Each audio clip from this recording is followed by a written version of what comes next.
It was just past midnight when Ethan's car rumbled down the winding, desolate highway. The radio buzzed with static, and as he adjusted the dial, he spotted something strange in the distance, a flicker of movement at the edge of the road. A figure. A woman. She stood by the shoulder, draped in tattered black rags, her face obscured by a hood. Ethan's stomach twisted uneasily. He slowed the car, his heart thudding a little faster. The woman didn't wave him down. He rolled the window down. "Are you okay?" Ethan called out, his voice trembling slightly despite himself. The woman didn't respond. Instead, her head tilted to one side, a strange, slow movement that felt wrong, like she was studying him. The moonlight caught the edge of her face, and Ethan's breath caught in his throat. Her skin was pale, almost translucent, and her eyes glowed a faint, sickly green, like the eyes of some deep-sea predator. Before Ethan could react, the woman moved. She was faster than he expected. In a blink, she was at the window, her bony, gnarled fingers gripping the edge, and she leaned in so close that he could smell the foul, rotten scent of decay on her breath. Her lips parted into a twisted grin, revealing rows of sharp, yellowed teeth, and her eyes gleamed with hunger. Ethan's pulse raced.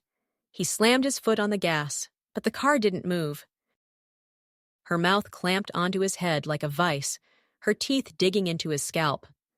A searing pain shot through his skull, and he screamed in agony, but no sound escaped. The pressure of her bite was suffocating, as if she was trying to crush his skull with her bare teeth. Her hands, cold and unyielding, gripped the sides of his head, and with every passing second, the world around him blurred. His vision faded to black as she began to feed. And then, just as quickly as she had appeared, she was gone. The car jolted forward with a sudden lurch, the engine roaring back to life as if nothing had happened. Ethan gasped for air, his body trembling, the blood still dripping down his face from the gaping wound at the top of his head. The trees blurred past him, the headlights flickering, but the road felt endless. There was no sign of the woman, no sign of the witch. She had vanished into the night, leaving only the gnawing sensation of something dark and cursed gnawing at the edges of his mind. As he sped down the road, trying to escape the feeling of her eyes still on him, Ethan realized that the witch wasn't done with him. The bite wasn't just a mark of her hunger, it was a curse, a claim, and no matter how far he drove, she would always be there, waiting.